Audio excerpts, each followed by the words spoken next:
Bismillahirrahmanirrahim. Assalamualaikum warahmatullahi wabarakatuh.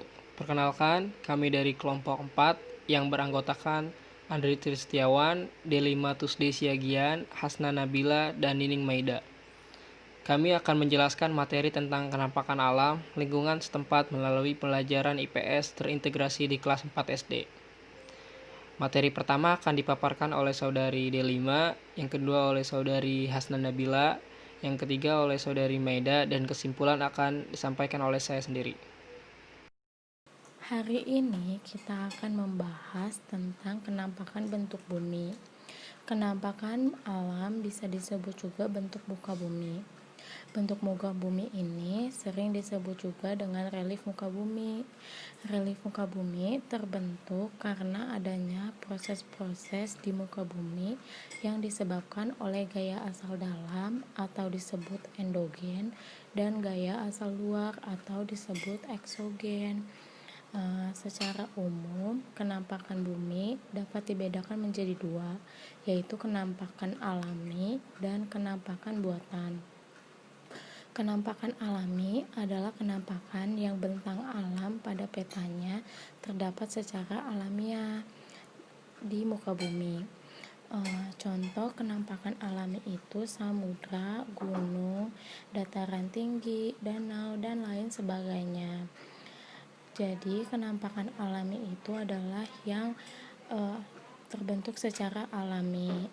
Sedangkan kenampakan buatan adalah kenampakan pada peta yang merupakan hasil dari budidaya manusia. Contohnya adalah pemukiman, bandara, rel kereta, pelabuhan, dan sebagainya. Jadi, kenampakan buatan itu adalah yang sengaja dibuat oleh manusia. Terima kasih. Iya, materi selanjutnya, kenampakan alam, dataran tinggi dan dataran rendah di Indonesia. Terdapat dua kenampakan alam yang akan kita bahas, yaitu dataran tinggi dan dataran rendah. Berikut penjelasan secara rinci mengenai dataran tinggi dan dataran rendah di kota atau kabupaten atau provinsi Indonesia. Poin pertama, dataran tinggi. Dataran tinggi adalah dataran yang ketinggiannya di atas 600 meter di atas permukaan laut. Dataran ini terletak di daerah pegunungan atau dikelilingi oleh perbukitan sehingga udaranya sejuk dan segar. Dataran tinggi di Pulau Sumatera membentang di bagian tengah sejajar dengan pegunungan. Selanjutnya, saya akan memberikan contoh-contoh kenampakan alam dataran tinggi di wilayah Indonesia. Bukit Barisan.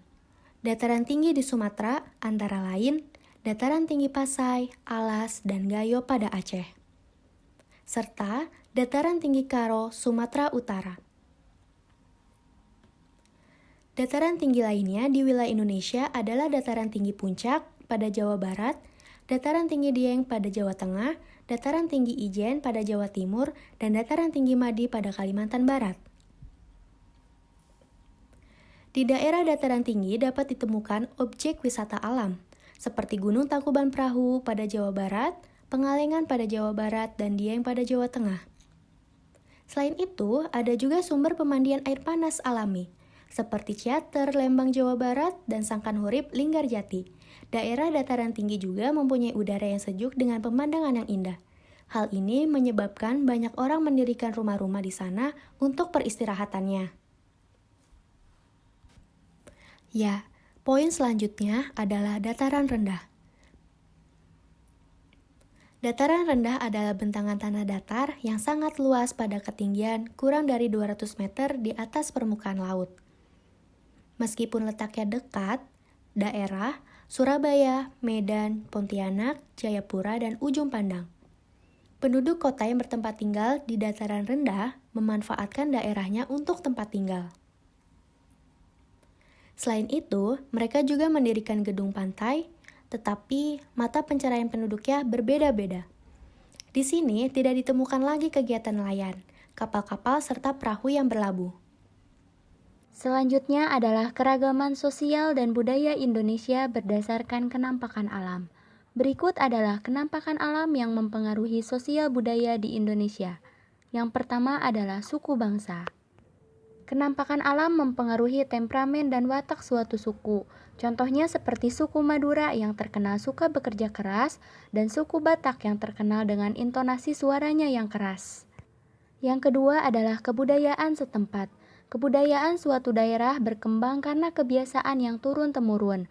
Misalnya, penduduk sekitar wilayah pegunungan meyakini bahwa semua kehidupan mereka berasal dari alam pegunungan, sehingga upacara adat dan kebudayaan lainnya dipusatkan di sekitar pegunungan.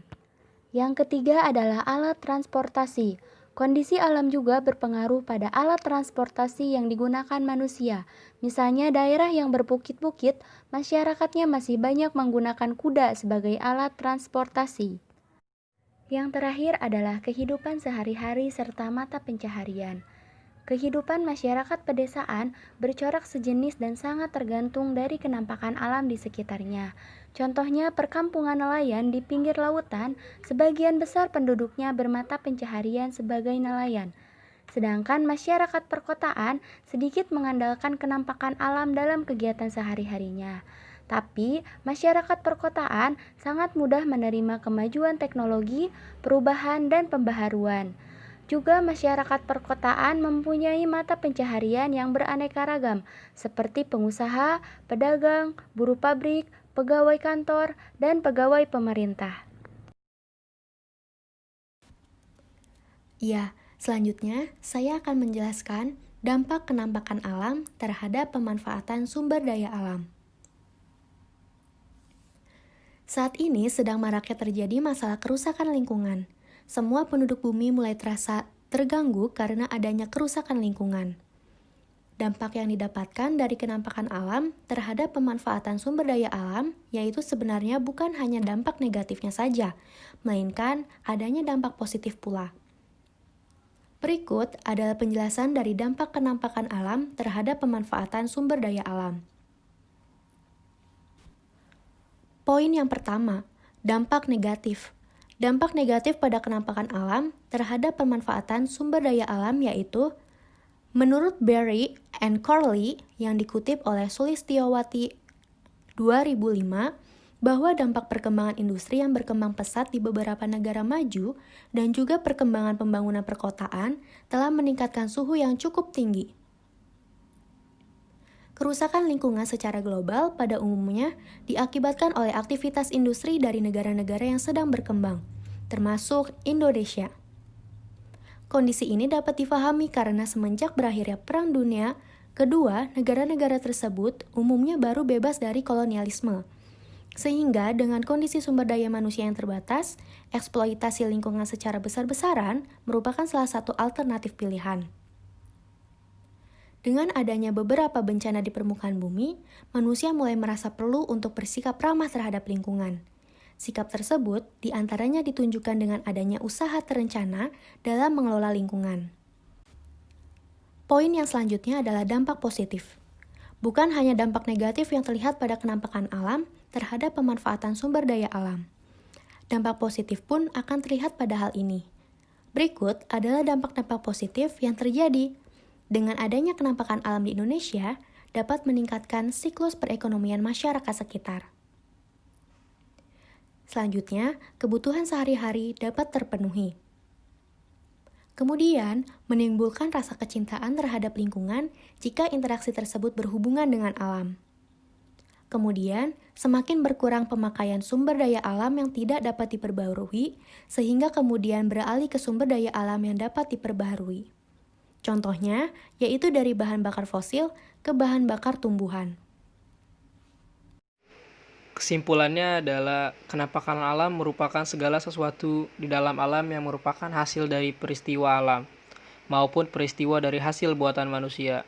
Kenampakan alam akan mempengaruhi keadaan sosial dan budaya di Indonesia, diantaranya mempengaruhi keberagaman suku di Indonesia, mempengaruhi kebudayaan masyarakat setempat, mempengaruhi alat transportasi, dan juga kehidupan sehari-hari serta mata pencarian masyarakat. Selain itu, terdapat dampak positif dan negatif dari kenampakan alam terhadap pemanfaatan sumber daya alam. Di antaranya, dampak negatif penebangan pohon pada daratan tinggi akan menyebabkan terjadinya longsor. Dampak positif dengan adanya kenampakan alam di Indonesia dapat meningkatkan siklus perekonomian masyarakat sekitar. Kebutuhan sehari-hari dapat terpenuhi. Sebelumnya, terima kasih. Kurang lebihnya mohon dimaafkan. Wabillahi taufiq wal hidayah. Wassalamualaikum warahmatullahi wabarakatuh.